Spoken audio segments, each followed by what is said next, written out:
Namaste. Do you feel challenged by expressing yourself authentically and experiencing creative freedom? This is a struggle that I have known personally, and I felt inspired today to share some things that I have learned. Blocking our authentic self is some part of us that feels that love is lacking in the world, that love is specifically lacking for us in the world. The authenticity is blocked because we have some sense of vulnerability by being authentic. And the fact that vulnerability is blocking us is not the fault of vulnerability. We all feel vulnerable. I feel vulnerable right now. What's blocking is this fear that my vulnerability would lead to harm, that people could see me and harm me. They might attack me. They might judge me. They might like me less, love me less, care for me less if I were to be authentic, if I were to speak my truth or express freely my creativity. This is not just what you have to say, but what you have to write, what you have to paint, what you have to express through your actions. All of these things can bring up vulnerability, and the fear of the lack of love can lead to blocking your authenticity. How do we deal with this? One way that I have learned is to experience love in specific ways, specific aspects of our own psyche that will help us to fill the gaps. This memory that there is not enough love in the world, or people will stop loving me, and therefore I won't have enough love, is somewhere in our past, somewhere in our history. And you can find this out by asking yourself simply.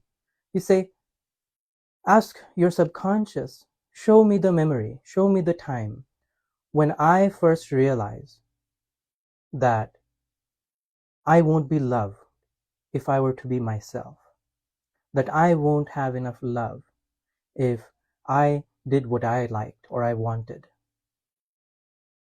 or be who I was. And your subconscious will show you. It will show you that memory. So you have to set yourself up with a quiet moment.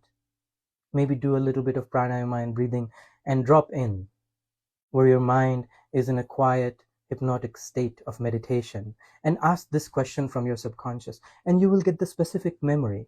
If you don't get the specific memory, you will remember the specific age or the specific feeling where this memory is attached in you. Then what to do with that memory? If this memory is from a young adolescent or even child age, well, children heal by playing. They express authenticity by having freedom, improvisational, creative play. And so you can go have freedom, have improvisational, creative play. Art is one way to do this. Writing is another way to do this. Write stories, make up stories, imaginative, creative stories. Write, make up songs.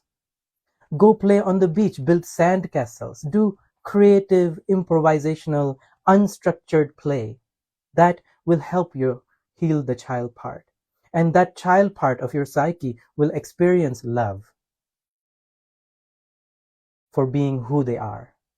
And you will start to heal this memory of lack of love, of this memory of vulnerability in you.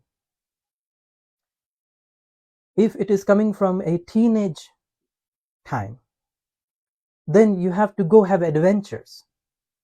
You have to try your boundaries in a safe way, but really push yourself to something that you have wanted to do but kept yourself from doing. Go on a nice hike in nature, go swim in a lake, go ride a horse, go go camping out, go dance on the street. Whatever it is, being silly and being free and taking a chance, because that's what teenagers do. That's what they need, is they need to push the boundaries. They need to feel that they can push their boundaries and feel safe within themselves, and feel safe in the world, and feel loved by the world. Now you are your world, you see. You are the only one that matters to that teenager part of you, especially if you're an adult. You are the only thing that matters. So if you give yourself permission to go have an adventure and be rebellious and be silly and be crazy, whatever you want to do to push that boundary and experience a new limit within yourself, that expression of freedom helps to heal that teenage part of you, because it feels loved despite trying something new and taking a chance on himself or herself or themselves. If this is a memory from your adulthood, young adulthood especially, if it is a memory from your young adulthood, let yourself experience love and intimacy and care. Let yourself experience closeness, which is a friend date of doing something really self-caring and loving to yourself. Or have a spa day, or go sit in the hot springs or a hot tub, sauna, whatever you want, that feels like I am taking care of myself and I have been able to create a safe space for myself to feel vulnerable and feel good within myself and feel loved. If this is from a young adult age, do a self-care day or self-care friend date or self-care party with some people, because that's what we do as a young adult. We learn to take care of ourselves independently. If it is coming from a later age, you're middle-aged like me, and you have difficulty experiencing authenticity, expressing freely, then you have to practice putting on your soul suit. I call it the soul suit, in a native shamanic cultures that might be working with your power animals or allies.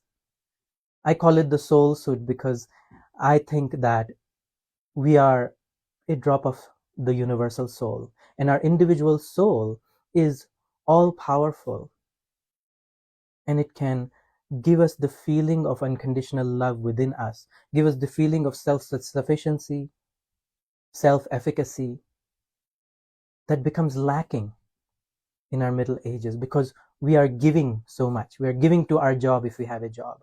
We are giving to our partner if we have a partner. We're giving to our children if we have a children. And we are always giving. We feel empty. We feel lacking. And we feel inadequate because we can never give enough. The world wants so much from us. And so because we feel inadequate, we feel lacking, and we feel less about us.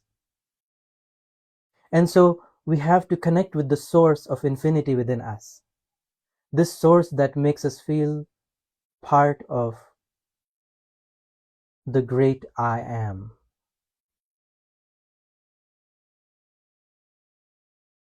And so putting on the soul suit is a practice that I do. I will sit for a few minutes and I'll bring to my mind my soul avatar. That authentic self I know I am capable of being.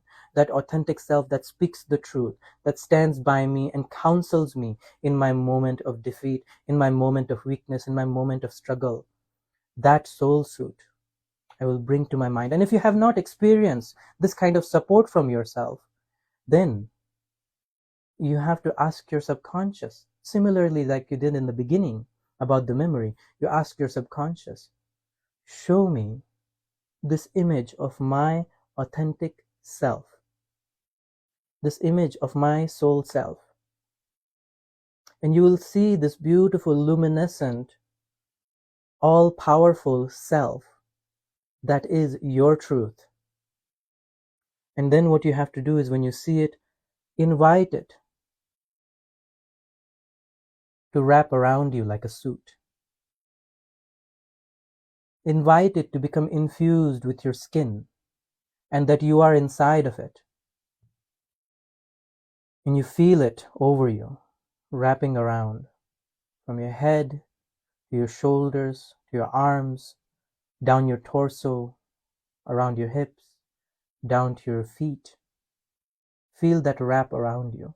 And once you feel that wrap around you, surrender to this soul self. I surrender my mind to this authentic self. I surrender my eyes. I surrender my senses. I surrender my voice. I surrender my heart, my lungs, my kidneys, my liver, my spleen, my abdomen. I surrender my pelvis. I surrender my hips, my knees, my feet. I surrender, I surrender, I surrender to the soul self.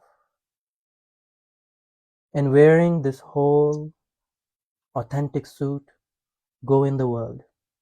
Look in their eyes and say, this is who I am. Do this as much as you need and all the time until it becomes one with you and your mind is no longer standing in the way of your authentic self. Thank you so much for listening. My blessings to you. I love you.